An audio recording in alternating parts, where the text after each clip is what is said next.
GetSatisfaction, for those of you who don't know, we help companies build customer communities, customer service communities that help them communicate with their customers and also let their customers communicate with each other. It's pretty straightforward, actually. And what I want to talk about today is some of the value that customer communities can bring when it comes to doing the things that you want your customers to do with you. So I'm making this assumption here that you have customers. Raise your hand if you have customers. Surprisingly few of you. Well, here are the things that when you do have customers, you generally want them. Generally, the things when you have customers that you want them to do. You want them to love you. You want them to buy from you. And in general, if you're doing a really good job, you want them to tell their friends about you. Those are the things that you want your customers to do. And we would like to tell you that you've got a community. How many of you have a community?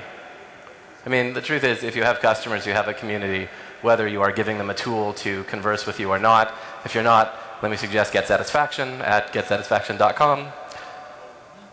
Community can do all of those things for you. It can help you in your quest to get your customers to do those three things. And here are 6 easy ways in which that can happen.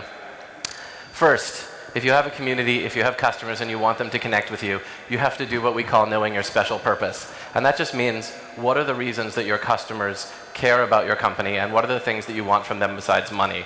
Here's an example of Zappos, which came up just a moment ago. Zappos has something they call 10 core values. Their 10 core values have nothing to do with selling clothing, even though they're an e-commerce company that sells clothing.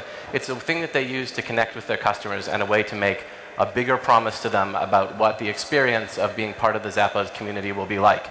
This builds incredible customer loyalty for them. It's part of the reason that they were able to sell to Amazon for so much money. This is Timbuk2. They're a bag manufacturer in San Francisco. Timbuk2 also connects with their customers over the promise of messenger bags and biking and the lifestyle that that represents. And that's a big part of why customers buy from Timbuk2.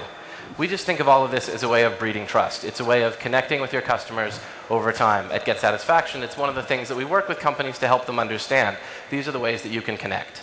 2, if you have a community, you need to set rules. Rules are how you establish the way in which people are supposed to interact. Flickr does an amazing job of this. Flickr has sort of the default version of community guidelines. My favorite of the Flickr community guidelines is this one, that second one down. Don't be creepy.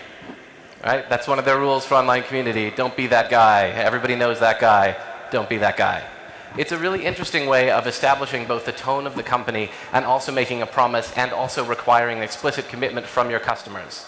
We do something similar with GetSatisfaction. This is a document we have called the Company Customer Pact, and it sets out as a set of community guidelines for both the companies and the customers that use our system what they can expect from each other, how they're expected to behave. I highly recommend that you think about what you could do relative to your organization.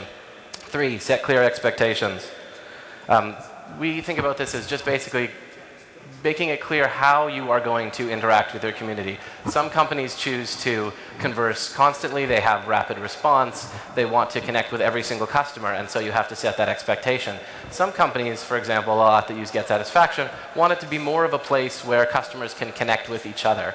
And whatever kind of community you have, you need to be clear about this. What is your policy for responding? What can your customers expect from you out of that environment? And then as your company grows, as your customer base grows, that has to evolve. Because, as more cats show up, you've got to figure out what to do. And then the last thing is you do need to respond quickly to your customers. If they are there and they have a problem, you need to find a way to respond to them. But we do like to tell our customers, the companies that use us, don't do it if you're angry. A lot of your customers will be angry. This is something that happens to every company, no matter how good or bad they are, no matter how effective they are. At some point, their customers are going to get frustrated. And if they are getting frustrated with you, you have to find a way to respond that addresses the issue they have and not the emotion they bring to the situation. So when it comes to interacting with customers publicly in one of these environments, figuring out a way to respond to the issue and not respond to the emotion is very important. 4, cast a wide net. Historically, when people think about community and when they think about community, particularly in an online environment, they think about it as a tab on the website. A little link up in the upper right-hand corner that says community, and maybe it's some forum software that's running, and only the most hardcore dedicated users actually end up there, and everybody else is a little frightened off. We think about community as something that needs to be woven throughout the entire experience. Put it on every page of your site. everywhere that your customers want to be. In fact, go out into the world and find out where else those customers are. Are they participating in your blog? You need to be there and participating in the comment section of your blog. Are they participating on Twitter? You need to be there and participating on Twitter. Are they participating on Facebook? You need to be there and participating on Facebook. Wherever your customers are, whether it's the experience of your site or the experience of other sites in the wider web, you need to find a way to be in that place. Yes, it is a lot of work, but this is the world that we live in now. In GetSatisfaction, we allow customers to do that. That's one of the ways that people show up, and it's very interesting to see what happens. So this is an example of Whole Foods, which is a grocery store in the States, and it's very interesting to see the way that their customers participate, and the company participates too, because when you weave community through the experience, it also means pulling the employees into the experience. So in this case, it's not just the customer service representative that's participating, it's actually someone from one of the divisions inside Whole Foods who had specialized knowledge about the event and was able to come in and actually actively participate in the conversation that was going on. 5, create productive outcomes. And when we say productive outcomes, we just mean not conversation that doesn't go anywhere, but actually something that is meaningful and valuable and accessible to your customers.